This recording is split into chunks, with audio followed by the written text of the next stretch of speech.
Good morning, good afternoon, good evening. Welcome to today's Caffeine for the Soul.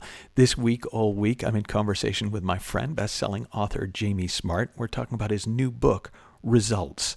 Think Less, Achieve More.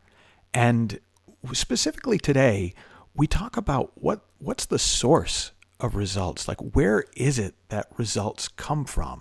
And what can we do to optimize the results that we create? You've written a book called Results, right? What's the source of results? Where do results come from? Well, it looks to me like results come from a combination of two things.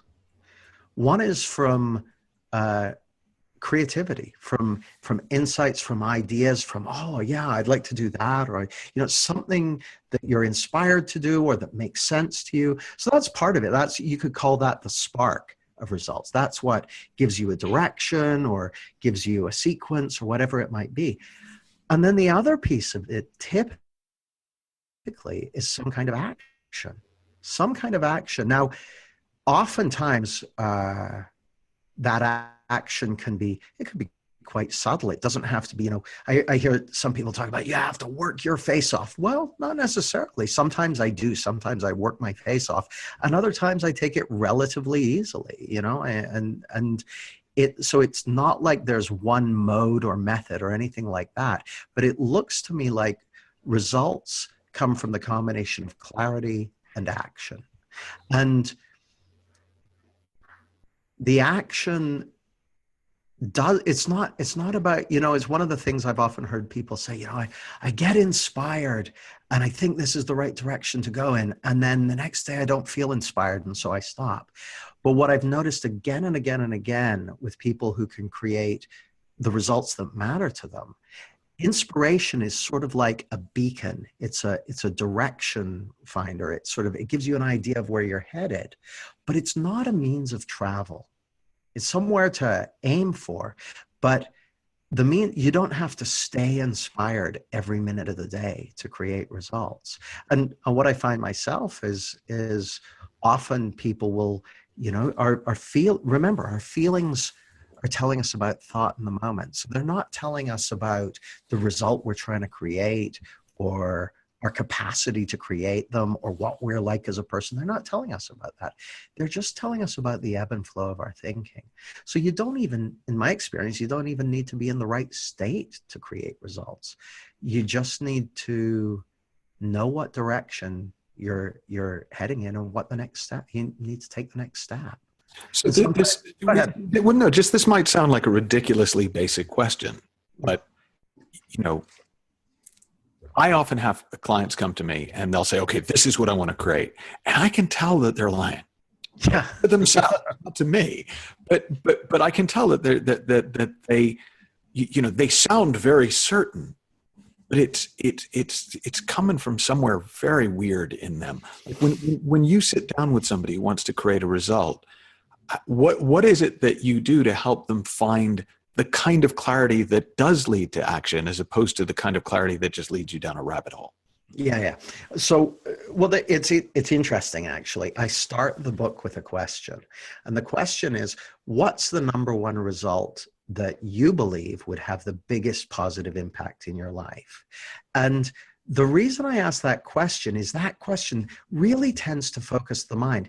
Now, it won't necessarily focus the mind on a meaningful result or something that's real. It may very well bring out one of those lying type answers that you said, or something that the person's totally into, but you just know that they're headed in the wrong direction. So it can bring out any of those, but it does something very powerful. It reveals something about what they believe to be most important. And so that then gives me something to kind of poke at and prod at and just test. So I had a client once who I said, what's the number one result? Blah, blah, blah, blah, blah. He said, I want to earn 2.1 million pounds. I said, whoa, that's a very specific amount. It is. I was just thinking, Like, 2.1 or 2.113? it was a very specific, a large and very specific amount. I was like, that's very specific. How come that? Like, it was just like, it was so puzzling. He said, well, he was an accountant.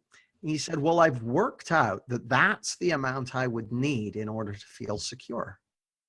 So right away, I'm like, oh man, have I got some good news for you.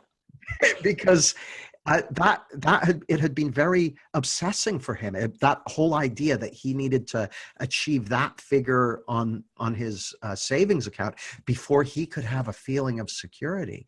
And Michael, it reminds me of when you and I first worked together. I had a whole list of goals, and I remember it vividly. I had all these goals, and you said, "Okay, let's do an exercise. Let's." Go through the list of goals and remove any of the goals, put a line through any of the goals that are based on the idea that they're going to give you a feeling of happiness or well-being or security or anything like that. And I was like, well, that's the only reason I've got them there. And that illusion, that the belief that our goal, once we achieve the goal, then I'll be happy. Once I achieve the goal, whether it's the certain weight or the certain bank balance or the certain lifestyle or the certain partner, then I'll be happy. That's a fundamental misunderstanding. And it's not that there's anything wrong with wanting to achieve goals or create things, or that's absolutely fine. The problem comes the moment we believe that our feelings, that achieving that goal will give us some specific feeling in some sustainable way, when actually our feelings are always ebbing and flowing with our thinking. I love that. And in tomorrow's podcast, we're gonna actually pick up with that whole notion of goals, and we're gonna explore that idea in more depth. For today, go to jamiesmart.com and you can download the first couple of chapters of the book and get started on your own journey to thinking less and achieving more. Have fun, learn heaps, and we'll talk then.